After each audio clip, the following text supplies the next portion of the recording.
आज की इस कहानी में आप एक ऐसा दृश्य देखने वाले हैं जो आपके दिल को छू जाएगा। एक गरीब किसान, एक बेटा और उम्मीदों की एक लंबी लड़ाई। गांव के एक कोने में एक बूढ़ा गरीब किसान रामेश्वर अपने छोटे बेटे विवेक के साथ रहता था। घर टूटा फूटा था, खेत छोटा था और आमदनी बहुत कम। लेकिन किसान के दिल में एक बड़ा सपना था। मेरा बेटा पढ़ लिख कर मेरी पहचान बनेगा, मेरा सहारा बनेगा, चाहे खुद एक वक्त भूखा रह लेता। पर विवेक की पढ़ाई कभी नहीं रुकने देता।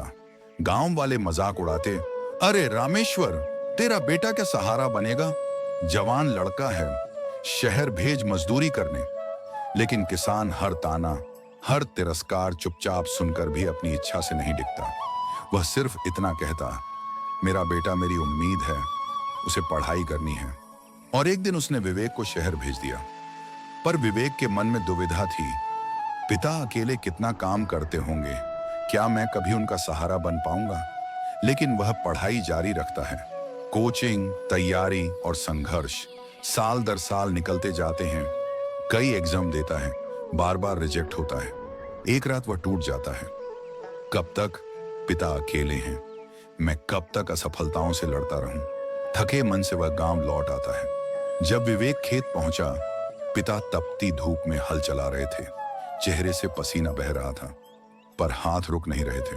विवेक के कदम भारी हो गए। उसने आगे बढ़कर हल पकड़ लिया और बोला, पिताजी, बस अब आप बैठिए, आपने बहुत कर लिया, आज से खेती मैं करूंगा। पिता की आंखें भर आईं, बूढ़े हाथ कांपने लगे। ये खुशी, ये गर्व शब्दों में बयां नहीं हो सकता था। विवेक खेती में लग गया, पर उसका मन चाहता था कि वह कुछ और करे। एक दिन उसने सोचा, क्यों ना पढ़ाई जारी रखते हुए बच्चों को पढ़ाऊं। वह 2-4 बच्चों को ट्यूशन देने लगा। धीरे धीरे बच्चे बढ़ते गए और एक दिन वह गांव का सबसे लोकप्रिय शिक्षक बन गया। जिन बच्चों को लोग धीमा कहते थे, वे आज स्कूल में पहली पंक्ति में खड़े दिखने लगे। और वही गांव वाले जो उसके पिता का मजाक उड़ाते थे, अब कहते, रामेश्वर, तेरे बेटे जैसा कोई नहीं, यह तो सच्चा हीरा है। इसी बीच जिस सरकारी नौकरी के लिए विवेक ने सालों पहले आवेदन किया था, अचानक उसका सिलेक्शन लेटर आ गया। वह सरकारी स्कूल में टीचर बन गया, पर उसने बच्चों को पढ़ाना नहीं छोड़ा।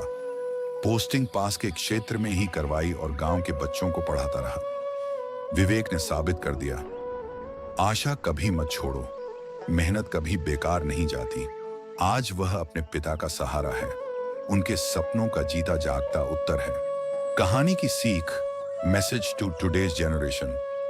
आज की युवा पीढ़ी में कई बच्चे थोड़ी सी मुश्किल आते ही हार मान लेते हैं। कभी कहते हैं मन नहीं लगता, कभी कहते हैं मैं पढ़ाई छोड़कर काम कर लूंगा।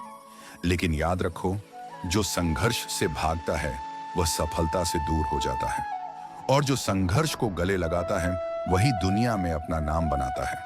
विवेक की कहानी हमें सिखाती है कि हालात चाहे कितने भी कठिन हों, रिजेक्शन कितने भी मिलें, रास्ते चाहे कितने भी उलझे हों, अगर हिम्मत नहीं छोड़ते तो मंजिल एक दिन जरूर मिलती है।